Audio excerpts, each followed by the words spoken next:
ঈদ উল ফিতরের টানা ৯ দিনের সরকারি ছুটিতে উপচে পড়া ভিড় বিনোদন কেন্দ্রগুলোতে। ভ্রমণ পিপাসু পর্যটকরা উপভোগ করছেন দেশের বিভিন্ন পর্যটন স্পটগুলো।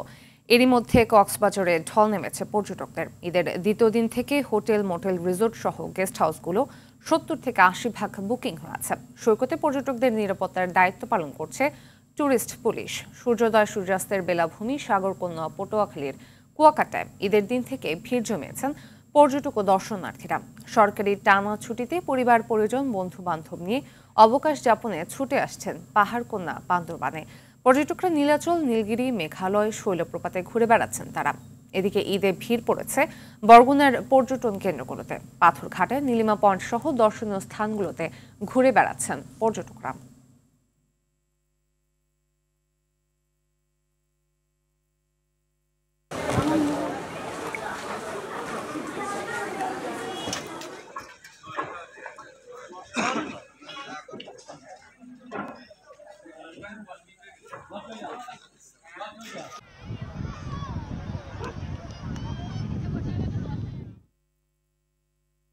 এই বিষয়ে আরো জানাতে নরসিংদীর ড্রিম হলিডে পার্ক থেকে যুক্ত হচ্ছেন মায়াদুর রহমান রুবেল এবং বান্দরবান থেকে সরাসরি যুক্ত হচ্ছেন সহকর্মী সাফায়াত হোসেন। প্রথমে যাচ্ছি রুবেলের কাছে। রুবেল, জানাবেন আমাদের যে বিনোদন কেন্দ্রে ভিড় কেমন, উৎসব আয়োজনের কোনো ত্রুটি আছে কিনা, কেমন দেখতে পাচ্ছেন এবারের ঈদ বিনোদন? ফাতিমা, আপনি জানেন যে যেহেতু আজ ঈদের পরদিন এবং এই ঈদে একটি লম্বা ছুটি উপভোগ করছে দেশবাসী, এবং সেই কারণে বিনোদন কেন্দ্রগুলিতেও কিন্তু আমরা দেখেছি যে উপচে পড়া ভিড়। এবং আমরা দেখেছি যে পথে পথে অন্যান্য বছর ঈদে বিনোদন কেন্দ্রগুলিতে পৌঁছতে যে পরিমাণ ঝক্কি ঝামেলা বা ছিল সেটি এই বছর অনেকটাই কম, এবং নির্বিঘ্নেই মানুষ বিনোদন কেন্দ্রে পৌঁছতে পেরেছে। আমরা দেখেছি যে বেশ উৎসবের আমেজে ভাসছে দেশের মানুষ। আমরা দেখেছি যে বিনোদন কেন্দ্রগুলিতে সকাল থেকেই ভিড় জমেছে এবং তারা তাদের যে পছন্দের রাইড সেই রাইডে তারা চড়ছেন এবং তারা পরিবার পরিজন নিয়ে বিনোদন কেন্দ্রগুলিতে এসেছেন এবং তারা সেখানে উৎসবে মেতেছেন। এবং ঈদের যে ছুটি, এই ছুটিটি তারা পুরো কাজে লাগাতে চান এবং সেইখানে তারা বলছেন যে মূলত যে সারা বছরের যে কর্মক্লান্তি, সেই কর্মক্লান্তি দূর করে বিনোদন কেন্দ্রগুলিতে ভ্রমণের মাধ্যমে তারা পুরো বছরের যে তৃপ্তি সেটি তারা নিতে চান। এবং পরিবার পরিজন নিয়ে, সন্তানদের নিয়ে, বাচ্চাদের যেহেতু স্কুল খোলা থাকে অন্যান্য বছরের অন্যান্য সময়গুলিতে আসলে এসব জায়গায় বেড়ানোর সুযোগ তাদের খুব একটা হয় না, সেই সুযোগটি নিয়েছেন এবং বাচ্চারাও বেশ খুশি তারা পছন্দের রাইডগুলিতে চড়তে পেরে। আমরা দেখেছি যে সবচেয়ে বেশি ভিড় জমেছে ওয়াটার পার্কে, যেখানে আসলে সুইমিং করা যায়, সেইখানে মূলত বাচ্চারা বেশি ভিড় করছে এবং সেখানে তারা পানি নিয়ে থেকে নেমে উঠতেই চাইছে না বলছে অভিভাবকরা। এবং অভিভাবকরাও বেশ খুশি যে বছর পর যে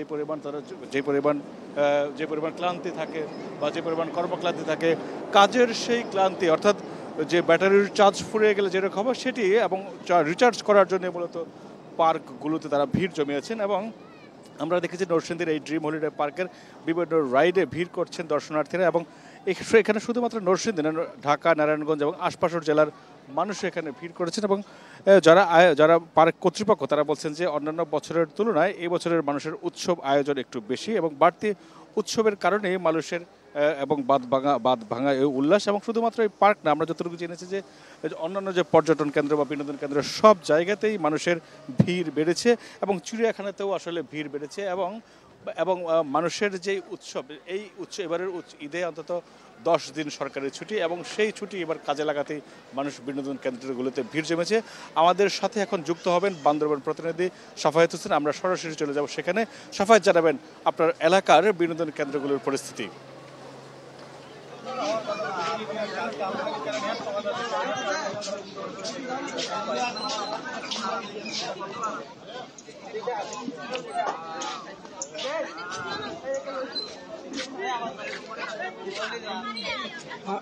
রুবেল, ধন্যবাদ।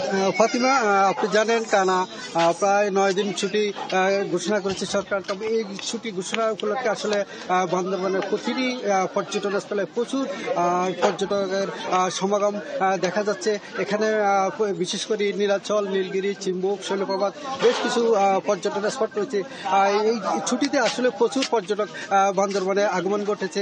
এখানকার সাধারণ ব্যবসা ব্যবসায়িক যারা রয়েছেন আসলে তারাও এই পর্যটকের আগমনকে স্বাগত জানিয়ে এবং তারাও আসলে খুবই খুশি রয়েছেন। কারণ দীর্ঘদিন ধরে আপনি জানেন বান্দরবনের পর্যটক শূন্য থাকার কারণে এখানকার ব্যবসায়ী হোটেল মোটেল তারা আসলে আর্থিকভাবে ক্ষতিগ্রস্ত হয়েছে। তবে এই টানা ছুটিতে এবং বিগত কয়েক মাস আসলে পর্যটন স্পটগুলো খুলে দেওয়ার কারণে এখানে পর্যটকের সমাগম দেখা যাচ্ছে, যার ফলে আসলে এখানকার পর্যটন সহ সংশ্লিষ্ট ব্যবসায়ীরা আসলে খুবই উৎসাহিত এবং তারা লাভবান হচ্ছে। আরেকটা বিষয় আপনাকে জানিয়ে রাখি যে আসলে দীর্ঘদিন থেকে বান্দরবানের 60টি উপজেলা নিষেধাজ্ঞার আওতায় ছিল, সেটা এখনো রয়ে গেছে। রুমা এবং থানচি পর্যটন স্পটগুলো এখনো নিষেধাজ্ঞার আওতায় রয়েছে, যার কারণে আসলে ওই এলাকাগুলোতে পর্যটন যাওয়া সম্ভব হচ্ছে না। ফলে বান্দরবানের নীলাচল, নীলগিরি, চিম্বুক, শৈলপ্রপাত এই স্পটগুলো আসলে পর্যটনের যাতায়াত এবং পর্যটন ভ্রমণ করার জন্য প্রশাসন উন্মুক্ত করে দিয়েছে। তবে এখানকার হোটেল মোটেল পর্যটন সংশ্লিষ্ট ব্যবসায়ীদের সাথে কথা বলে জানা গিয়েছে যে আসলে তাদের ঈদের আগে প্রায় 50% কিংবা 60% বুকিং হয়ে গেছে। তবে সব মিলিয়ে আসলে এখানকার পর্যটন ব্যবসায়ীরা খুবই উৎফুল্ল এবং তারা ব্যবসায়ীতে লাভবান হচ্ছে। এই ছিল আসলে নীলাচল থেকে সর্বশেষ খবর। ফাতিমা। দুজনকে ধন্যবাদ।